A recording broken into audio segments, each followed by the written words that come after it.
Hello po mga kababayan, si Dante Maravillas. Di ano niya, Mr. Maravillas, ang magandang topic ngayon.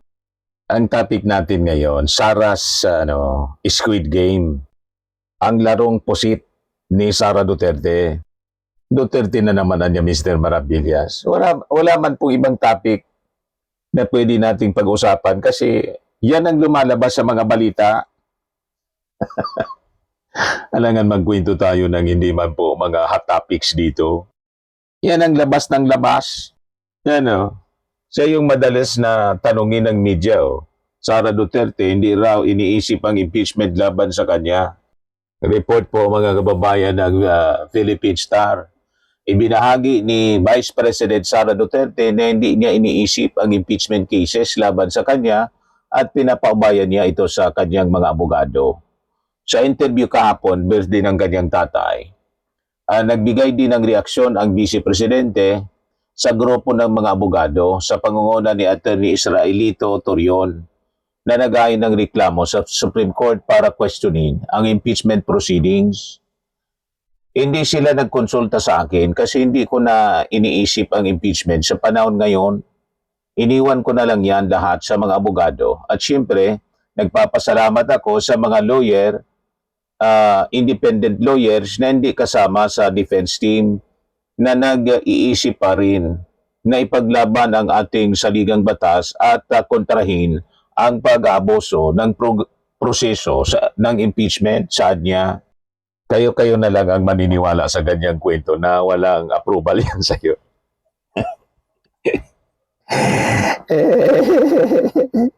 Magpipetisyon ba yan ng mga abogadong yan? Si Torion saka si Vic Rodriguez at saka siyam sila lahat, kaya 25 lahat ngayon ang mga abogado na nagtatanggol kay Sara Duterte. 16 strong defense lawyer sa impeachment complaint. Ngayon naman sa Supreme Court, siyam sila. Bali 25. Magtatrabaho yan na ganyan na walang approval sa inyo. Kayo na lang ang naglulukuhan. But anyway, pag-usapan natin yung taktikang pusit ni Sara Duterte. Kasi sa totoo lang mga kababayan, ang ginagawang taktika ni Sara Duterte, hindi po siya simpleng legal strategy. Isa po siyang orchestrated na laro ng delay, diversion at saka deception. Kasi sa halip na harapin ang ebidensya sa tamang forum, ginagamit po ng kampo ni Sara Duterte yung Supreme Court bilang shield para pahinain po yung proseso ng impeachment. Napakalinaw. Kaya tumakbo sila sa Supreme Court at ngayon, nagdi-deny si Sara na alam niya. Pinabayaan lang daw niya yung mga abogado. At salamat daw sa pagtatanggol. May ganon talagang drama. Sa madaling salita mga kababayan, habang yung ating Congress ay naghahanap ng katotohanan, ang kampo ni Sara naghahanap ng paraan para pigilan ito.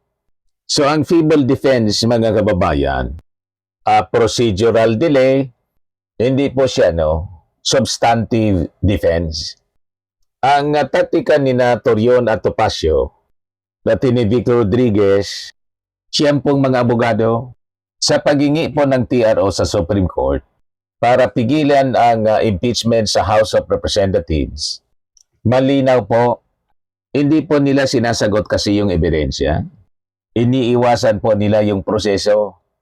Hindi nila dinidisprove yung allegations. Hindi nila hinaharap yung resibo. Sa halip, umaasa sila sa technicalities at TRO. Kumbaga, imbes na sagutin yung mga tanong, gusto nilang ipahinto yung examination kung sa classroom. Itigil ang examination, imbes sagutin yung tanong. So ito ang problema. Kapag ang depensa ay umiikot lang sa process at hindi po sa truth, ang ibig sabihin nito, mahina at sablay ang laman ng depensa nila. Umaasa sa judicial fill-in. sa Supreme Court, mga kababayan, mismo bilang backup plan. So ang pinakadelikadong bahagi ng strategy, umaasa sila na ang mga DDS-aligned justices ang pupuno, mga kababayan, sa kakulangan ng kanilang argumento. So paano? Palalawakin po yung interpretasyon ng due process. Gagamitin yung expanded jurisdiction para makialam, mga kababayan. At saka mag-i-issue ng TRO kahit wala pang malinaw na constitutional violation. So ito po ang tunay na plano. Kung mahina po yung argumento, ipaubaya sa Supreme Court para ayusin. Pero mga kababayan, sa separation of powers, hindi dapat po agawin ng Supreme Court ang impeachment na malinaw na trabaho ng Kongreso. Kasi alam nila, mga kababayan naman, at alam nating lahat laging napag-uusapan ito, na ang impeachment po ay isang sui generis process, isang unique constitutional mechanism. Ang papel po ng Supreme Court, limitado lamang sa klarado pong constitutional violations. Hindi sila dapat makialam sa political process ng Kongreso, sabi ng mga magagaling na legal luminaries. Ang critical na punto, mga kababayan, dito, kung walang makikitang grave abuse of discretion, wala pong basihan ang TRO. At dito, mga kababayan, papasok ang katotohanan na sumunod yung House sa proseso. Kompleto po yung form, substance at ground. May due process sa committee level. Ito mismo yung naging consequences ng unang petisyon ng kampo ni Sara Duterte. In short, walang legal basis po. Sabi yan ng mga legal analyst para pigilan po yung impeachment. So para po makakuha ng TRO, kailangang patunayan muna ng kampo ni Sara, ni Topacio at Torion ng House, mga kababayan, ay kumilos ng may grave abuse. Ang pagbusisi sa milyon-milyong pondo, yung confidential funds po, ay mahirap tawaging abuse. Kasi po, parte siya ng oversight function ng Kongreso. Prematurity. Wala pang injury, naghahanap na po ng TRO. Isa ito sa pinakamahinang punto ng kampo ni Sara Duterte, mga kababayan. Wala pang final judgment. Nasa hearing stage pa lang. Wala pang conviction. Pero humihingi na agad sila ng TRO. So parang humihingi ka ng appeal na wala pa mang talo. Hindi ka pa talo, gusto mo nang mag-appeal. Parang yung case ni Bato de la Rosa, wala pa mang warrant of arrest, nagtago na.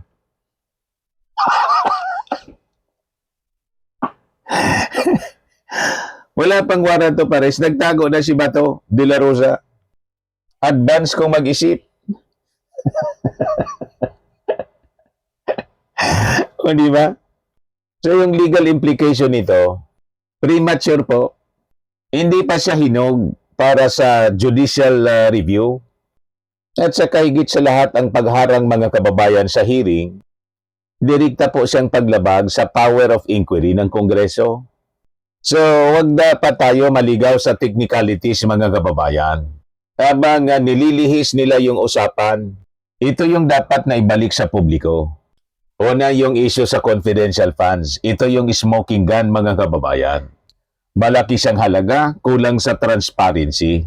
Hindi malinaw yung paggamit. At ito, mga kababayan, ay hindi kailanman sinagot. Ito po yung sentro ng betrayal of public trust. Then yung COA, disallowances, mga kababayan. Hindi po ito simpleng accounting error. Ito po ay isang official findings ng Commission on Audit. May mali, documented po, at may basihan. At kapag may disallowance po, ang ibig sabihin niyan, may pananagutan. Then yung DepEd anomalies, mga multong programa, ghost programs. Sa ilalim ng ganyang pamumuno, may mga nakitang problema po sa laptop procurement, may feeding program irregularities, may questionable implementation. Ito yung dapat na sinasagot punto por punto ni Sara Duterte sa hearing. Umiiwas po Na-discover din mga kababayan yung mga ghost scholars. Yung issue hindi kailanman sinagot mga kababayan. So ang malaking tanong, nasaan ang pondo? Sino yung mga nangkinabang nito? So ang ginagawa niyang pag-iwas sa hearing, pag-iwas po sa katotohanan. Paulit-ulit po ang hindi pagdalo ni Sara. Hindi po ito simpleng absence. Ito po ay malinaw na contempt sa proseso. Kung wala ka namang itinatago, bakit ka umiiwas? Ganun lang yun mga kababayan. Then yung issue mga kababayan sa alleged hidden wealth at illicit links, mga aligasyon ng tagong yaman, koneksyon sa pogo at illegal drugs. Hindi man final ang mga ito, sapat ito mga kababayan para imbestigahan. At yun mismo ang ginagawa ng Kongreso. Kaya nga po, may mga pinapasubpe ng mga tao at mga dokumento. Then yung kanyang pagbabanta na ipapatay. Yung ating Pangulong Bongbong, si Lisa Marcos at si Martin. Nagsimula ito sa isang viral video. Online video niya mismo. Pa-online press con siya sa kanyang mga kakamping vloggers noong November 2024. Kung saan hayagan niyang sinabi na kinausap na niya ang isang tao para ipapatay si PBBM, si Lisa Marcos at si dating Speaker Martin. So bakit ito mga kababayan ay tinuturing na admission? Yung hindi niya pagsagot. Sa batas mga kababayan, ayon sa mga legal experts, ang admission ay isang pahayag ng isang tao na maaaring gamitin laban sa kanya. Direct and specific. Hindi po ito general threat. Binanggit niya yung mga pangalan ng ating Pangulo, ni Lisa, ni Martin. May admitted intent. Yun sa pagsasabi niya na no joke anya. At kinausap ko na niya yung tao. And he said yes, sabi pa niya mga kababayan. Inamin niya mismo na may pre-existing instruction siya o utos sa isang tao, mga kababayan, yung hitman na isagawa yung pagpatay. Spontaneous yung statement. Ginawa niya ito sa isang video conference, on record siya at pwede nating tingnan anytime. Masisearch natin mga kababayan sa video, may file. Sa ilalim ng rules of court, sabi ng mga legal luminaries, ang mga voluntaryong pahayag na ganito ay matibay na ebidensya dahil galing mismo sa bibig ng akusado. Yan ang rason mga kababayan sigurado kung bakit si Sara Duterte ayaw mag-attend sa hearing. Pati yung kanyang mga abogado umiwas. So ang mga issue na yan, mga kababayan, ay ilan? Ilan lamang sa mga issues na tinatakasan, iniiwasan na sagutin po ni Sara Duterte. Ngayon, yung political strategy, judicial shield narrative. So dito dapat tumama yung narrative. Technicality trap.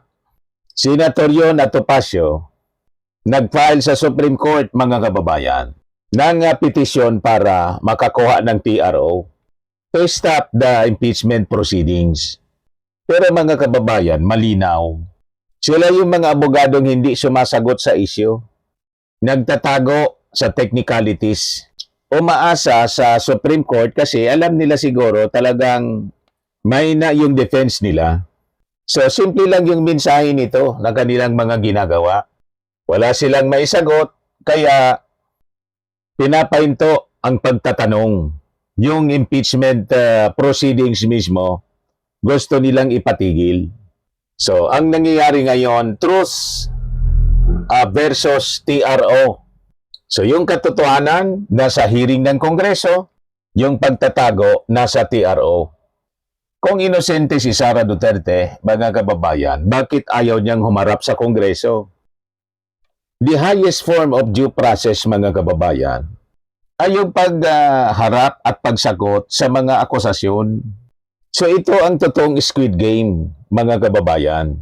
Hindi laro ng survival, kundi laro ng evasion. Hindi laban para sa katotohanan, kundi laban para makaiwas. So habang ang Kongreso, mga kababayan ngayon nagtatrabaho, naghahanap ng sagot, gumaganap sa mandato, ang kampo naman po ni Sara Duterte umiiwas, nagtatago at umaasa sa shortcut. So kapag mga kababayan ang depensa ay TRO technicality at hindi po katotohanan, malinaw. Hindi nila po kayang ipanalo ang laban ni Sara Duterte. Bakit po? Kasi po maraming nakatagong lihim na kapag mga kababayan na bunyag ay magsasara ng maduming pahina ng mga Duterte. Kaya iwas pusit sila ngayon. Sa mga naghanap ng malinis and spacious fitness gym, pumunta lang po kayo sa aming Colossal Fitness Gym. We also offer Grab Car Rental with our brand new 2023 model ng Toyota Innova. We also accept booking for those who are planning to travel via PAL, Cebu Pacific, and other airline companies, local and international, and bills payment for Meralco Bills, PLDT, Aleco Bills, etc. Ang Colossal Fitness Gym is located at 3rd floor Security Bank Building, Landco Business Park, Legazpi City, Albay. For inquiries, look for Chilon Maravillas. Contact number 0966-802-0949. Yan yung aming Innova. Lagi na pong matao sa amin. Pati mga foreigners po, tingnan ninyo. Mga British tourists sila. Ang lalaki ng katawan na, mga kababayan, nag-gym sa amin. Ito naman po, Indian National. Ito mga mga European sila. Ito naman yung bago naming product na binibenta online, iGlow Serum. Whitening po siya galing sa South Korea. Tingnan ninyo yung epekto sa aking anak na architect entrepreneur, Riz Maravillas. For inquiries, look for Riz Maravillas on FB. Ito naman po, Firmax Firming and Lifting Cream. Pinapahid po sa mga pulses and other affected area. Kainan po ito sa mga pains at paninigas ng mga kaso-kasuan. Ito po, Automax Radiant Serum. Sa mukha naman yung application. Anti-aging po siya. You will look 10 years younger than your age. Ito naman po yung bagong product naming binibenta online. I am Worldwide Amazing Pure Organic Barley Powdered Drink Mix from Australia. Mainam po ito sa mga cancer patients tulad nito pong isang pasyente po, cancer-free na po siya ngayon.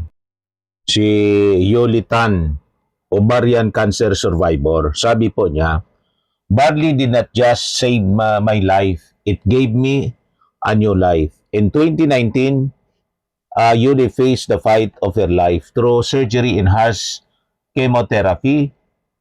I am worldwide amazing pure organic barley became her source of strength. It boosted her immune system when she needed it most and gave her the energy to keep going. 100% organic siya, immune system booster, trusted by survivors. Para sa inyong mga inquiries and orders, mag-message na lang kayo sa aking anak na architect entrepreneur, Riz Maravillas. Sa mga mahilig naman po sa mga imported bags and wallets, dumiretso na lang kayo kay Ma'am Eileen Rosales. Eileen Closet, nakabase siya po sa Amerika. Yan yung kanyang online na selling, mga kababayan.